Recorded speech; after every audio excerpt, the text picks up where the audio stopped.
बात एक गांव की है जहां पर एक लड़की रहती थी।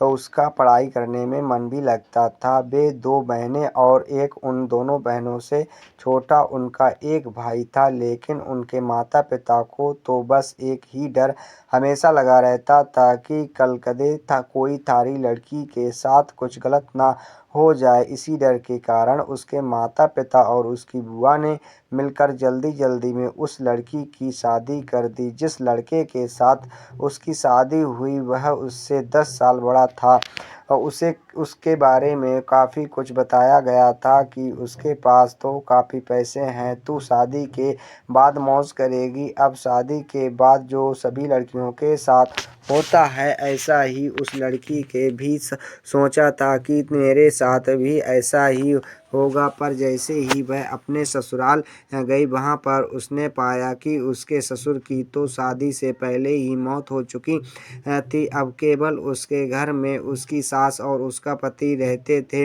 लड़की के घर वालों ने ये सोचा कि शादी की थी कि हमारी लड़की आराम से मज़े में रहेगी। लड़की के माता पिता ने ब्याज पर भी पैसे लेकर उसकी शादी में बढ़ चढ़कर खर्च किया, पर उन्हें क्या पता था कि उन्होंने अपनी लड़की को एक दहेज घर में बेच दिया था। अब तो दहेज कहानी शुरू होनी ही थी। शादी के 10 ही दिन बाद उसकी सास और पति ने उस लड़की को से कहा, मेरी सरकारी नौकरी लग जा रही है, तू अपने घर से 70,000 रुपये ला दे।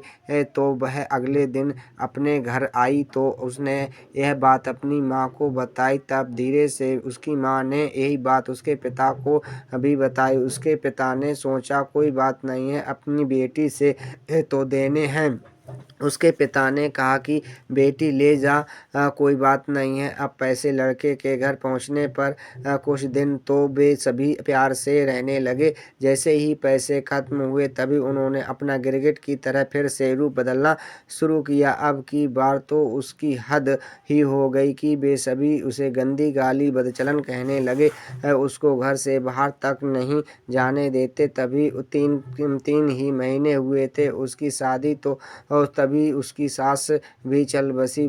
बस फिर क्या हुआ था, अब तो और भी उस लड़की के साथ ज़्यादा गलत होना शुरू हो गया। उसका पति जब भी घर से बाहर जाता तो वह हर घर की चीज़ों को ताला लगा देता और उसके साथ कमरे में बंद करके जाने लगा।